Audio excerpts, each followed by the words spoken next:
हाय बच्चों, नमस्ते and welcome back again to this series जहां पर हम बिजनेस लॉस के मोस्ट इंपॉर्टेंट टॉपिक्स को एक बार देख रहे हैं। This is just that final last lap जहां पर इन केस अगर इन टॉपिक्स में से कोई सा भी टॉपिक हमारा छूट गया हो तो हम एक बार उसको दोबारा से देख ले, काइंड ऑफ जैसे रफू होता है ना, वैसा कुछ कर ले।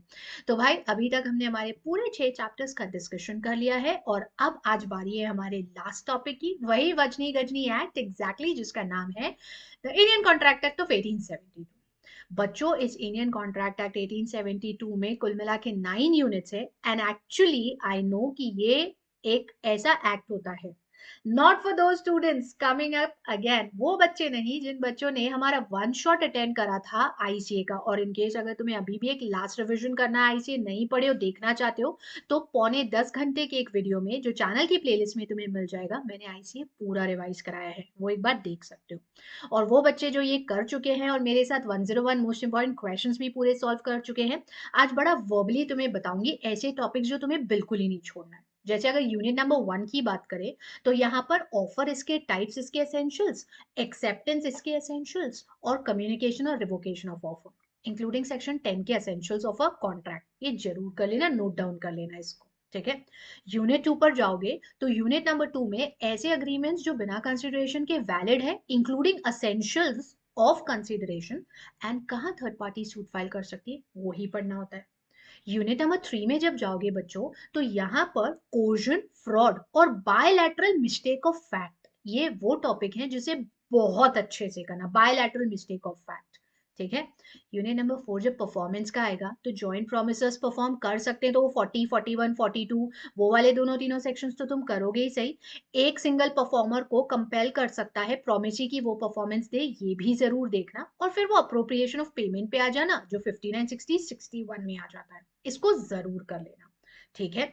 फिर जब यूनिट नंबर 5 पे जाओगे जहां ब्रीच ऑफ कॉन्ट्रैक्ट आते हैं, तो ऑर्डिनरी और स्पेशल डैमेजेस और क्वांटम मेरिट, इन तीनों चीजों को बहुत अच्छे से पढ़ना, और वो पेनल्टी और लिक्विडेटेड डैमेज का डिफरेंस बिटवीन भी। ठीक है। यूनिट नंबर 6 में क्वाजी और कॉन्टेंजेंट दोनों ही कॉन्ट्रैक्ट तुमको पढ़ना है, क्योंकि तुम देखियो मोस्टली थ्योरी क्वेश्चंस या वो responsibility of the finder of the loss good section 71 का जो क्वाजी कॉन्ट्रैक्ट है उसके ऊपर क्वेश्चन आ जाता है, तो इन दोनों को बहुत अच्छे से करना। यूनिट नंबर 7 पर जब जाते हो जहां पे इंडेमनिटी गारंटी पढ़ना है, इंडेमनिटी में तो सिर्फ वो जो राइट्स रहते हैं अमाउंट रिकवर करने की जो 1 to 5 में आते हैं वो ही देखना।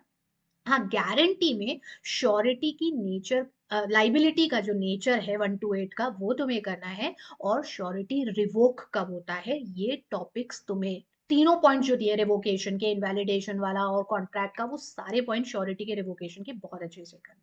ठीक है। बेलमेंट पर जब जाओगे तो बेलमेंट में स्पेशली बेलमेंट और प्लेज का डिफरेंस, और फिर उसके बाद बेलमेंट के जो प्रकार है, दैट इज ग्रेचुइटस, नॉन ग्रेचुइटस, कब ग्रेचुइटस होता है, कब नॉन ग्रेचुइटस होता है, वो चीजें जरूर करना। और उसके साथ साथ प्लेज बाय नॉन ओनर्स बिल्कुल भी मत छोड़ना। And when you head on to the last unit, तो वहां पर जो agency in case of emergency वाला पॉइंट दिया गया है ना बच्चों, जहां एजेंट आउटसाइड द अथॉरिटी भी कोई काम करता है, वो प्रिंसिपल को बाइंड करता है, वो, और रिवोकेशन ऑफ एजेंसी, ये दो चीजें बहुत अच्छे से कर लेना। एंड एक्चुअली कॉन्ट्रैक्ट में ये वाले सारे टॉपिक, तुम ये सोच रहे होगे कि मैम अगर हम इतने से टॉपिक भी अगर अभी कर ले तो क्या हम कॉन्ट्रैक्ट के क्वेश्चंस को पेपर में अटेम्प्ट कर पाएंगे? Take my words, believe me, अगर ये टॉपिक जो मैंने बताए हैं, जो तुमने नोट डाउन भी कर लिए होंगे, अगर तुमने इतने टॉपिक भी कर लिए तो तुम कॉन्ट्रैक्ट एक्ट के काफी क्वेश्चंस अटेम्प्ट कर पाओगे। और काफी क्यों बोल रही हूँ, क्योंकि क्वेश्चन नंबर 2 को छोड़ के बाकी के सारे क्वेश्चंस में कॉन्ट्रैक्ट एक्ट आता ही है। सो ये जरूर कर लेना, and then all my blessings are with each one of you. मैं पक्का जानती हूँ कि तुम बहुत अच्छे से अपना पेपर अटेम्प्ट कर लोगे। और साथ ही साथ ये फॉर्म अगर अभी तक भी नहीं भरे हो लेकिन रिवॉर्ड्स जीतना चाहते हो, तो भाई किसका है ये तुमको इंतजार, मैं हूं ना। ये फॉर्म भर दो and then we will shower you with not just only a blessings but all the rewards result के बाद। तो ये डिटेल्स यहाँ पर जरूर जरूर से भर देना बिना भूले। और हाँ, आज के इस वीडियो के साथ हमारी ये सीरीज भी खत्म हो रही है, जिसमें मैंने इन 6 टोटल वीडियोस में तुम्हें वो सारे इंपॉर्टेंट टॉपिक्स बता दिए जो तुम्हारे 7 चैप्टर्स के हैं। और इतने टॉपिक्स भी अगर तुमने बहुत अच्छे से कर लिए तो definitely, believe me, I believe you, I trust you कि तुम 50 से ऊपर नंबर ला सकते हो। और अगर शुरू दिन से और बहुत अच्छे से मेहनत कर ही रहे थे और किसी कारण से भी अगर तुम्हारी पढ़ाई में ब्रेक नहीं आया था, तो फिर तो भैया 70 आपकी बार 70 पार ये तो तुम लेकर के आ ही जाओगे।